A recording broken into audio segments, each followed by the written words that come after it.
it's time for an intervention. Now, we did plan this intervention before a furious second half comeback last night against the mighty Portland Trailblazers. But we are going to do an intervention for the Memphis Grizzlies because look, this sucks right now, right? Like no Ja for another 20 games or whatever it is. Or no, 18 games. I think they're 1-6 now. So another 18 games. Steven Adams out for the year. Brandon Clark, we don't know when he's coming back. So it's just been like Marcus Smart, Desmond Bane, Jaren Jackson Jr., Bismack Biyombo. I've started last night. They pulled him off the street and put him straight in the starting lineup. Look, man, if you follow that guy on Instagram, that dude is always working out. He's always in shape to go. Like he's ready to play at all times. Great and shape. Look what happened. They won. This is a bad situation. This is bad. And I don't think it's a fluke. I do not think it's a fluke that they've played terrible basketball through 7 games. Okay. Like, with the roster the way it is now, with the injuries and the suspension, they're not good. They are playing a bunch of players who should not be in an NBA rotation. They are starting Zaire Williams. They are playing that guy, David Roddy. They are playing Gilliard, Jacob Gilliard. I actually love Kenneth Lofton. Kenny Lofton. Oh, Kenny Buckets, man. That dude tore up Wembanyama. That might be Holmgren. Like is that the answer? Bucket. That's the answer, man. They need to play him 40 a game. But seriously, this Grizzlies team is always a team that's kind of one ugly. Like last year, they were 21st in effective field goal percentage. They won because they got tons of offensive rebounds. They were great defensively, and they kill in transition. The transition piece is very much gone now. Like that's a slow team. That's not an athletic team anymore. Slow, The offensive rebounding without Adams and Clark is severely diminished. And so all the flaws that they've had through the years are still there, and they don't have the other things that used to allow them to overcome those. Well, I feel bad for them because they play super hard. Yeah. They play super hard. Defensively, they're not terrible. Right? No. Like they're fifth in steals, second in opponent points in the paint. Like they're not awful defensively. Josh, I have a potentially stupid question for you. Let me hear it. Does it make it worse that they're playing so hard and this is the result? Because it actually makes it worse to me. Like I don't know. It's more depressing. Yeah, absolutely. I don't know that I would rather be the Wizards necessarily, but the Wizards are not playing that hard. Wizards are having more fun. The Wizards are definitely having more fun. Wizards are having more fun. I don't know. But they also have zero expectations, and the Grizzlies still want to be a playoff. Jordan Poole is having more fun. His teammates are hating life. That's fair. But like, they play hard. They're not awful defensively. Like watching them play the Blazers, those two, like teams are just packing the paint against them. Yeah. They want them to shoot threes, and they're falling right into it. Like they're just jacking up threes, and like they just happened to make a bunch last night. Yeah. And that got them the win barely. But like if they're not shooting over 40% from three, if they're shooting normally from three, like they're losing. But the thing is they're not getting their ass kicked in any of these games, really. Right. Like, it's all been pretty competitive. Yeah. Yeah, they play hard. They're just like 26th in field goal percentage, 21st in 3-point percentage. But they take the 4th most threes a game. Yeah, they're in the jacking. They're jacking it up. Threes. And like and like when we would play teams, you kind of go like, all right, let's talk about this team. If we can get them to shoot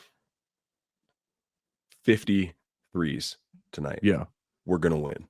And I think that's what teams do against them is like if we can get them to shoot 50, 60 threes tonight, we're gonna win.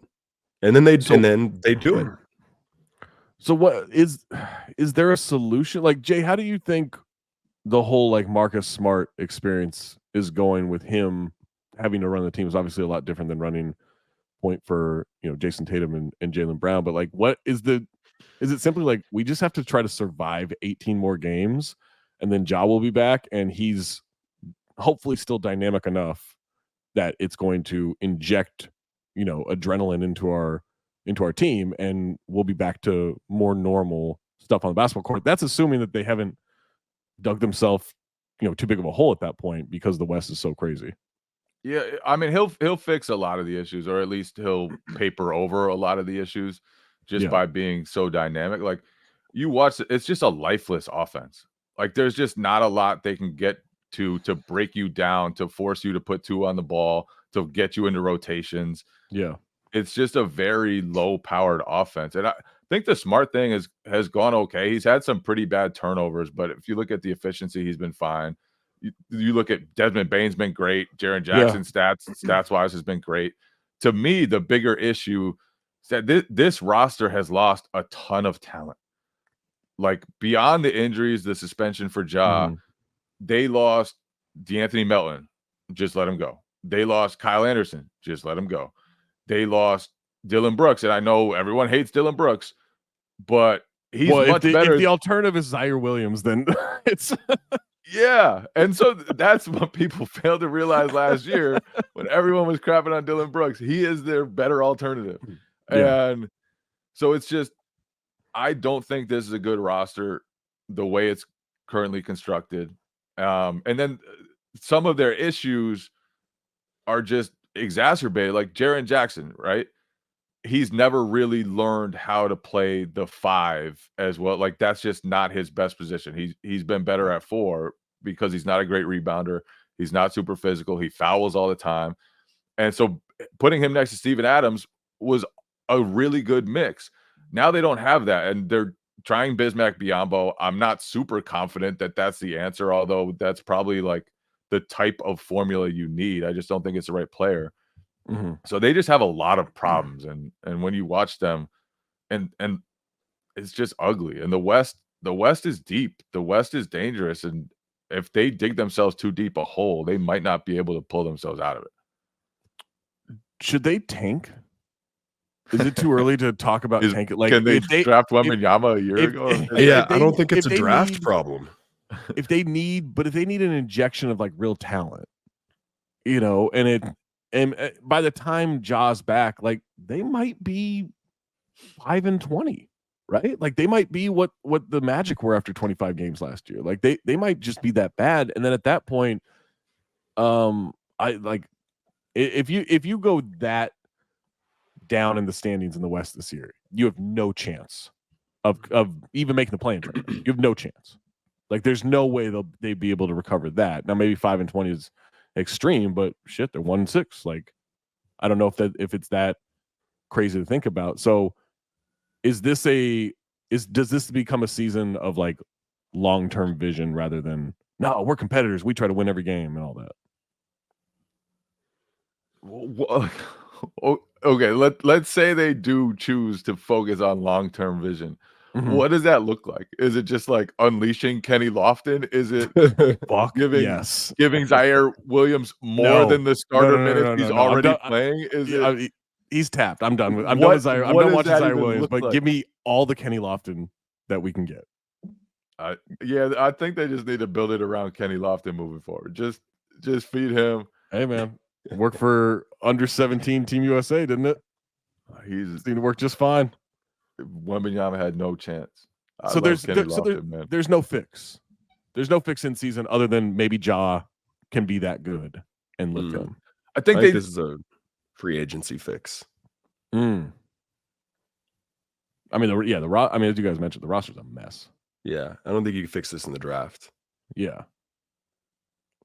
Trades?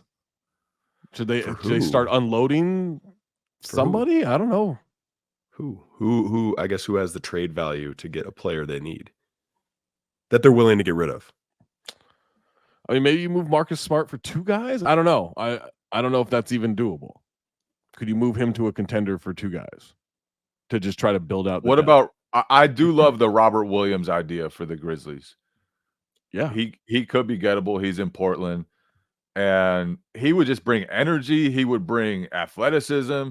He would bring he would bring not being Xavier Tillman for 30 minutes a game. Who I like Tillman when it's like you're playing 12 minutes tonight. Yeah, I'm here for that. But when he has to be the starting center and play starters minutes, like it's just not a good idea. Yeah. So I would love Robert Williams there. I think that would be a great fit. He would give them a lot. Like this team just needs more energy, and they need to have like like they really cannot break down the defense right now. Like watching them, and the reason why they're shooting so many threes is because they can't get anything else. This is not a roster loaded with guys who want to shoot 3-pointers all the time. Yeah. But they just haven't been able to get much else. Defenses, they short close out and they pack the paint. Where are you going to go? Yeah, there's nothing you can do. Nothing. Like they don't have anybody to break that down. No, nothing.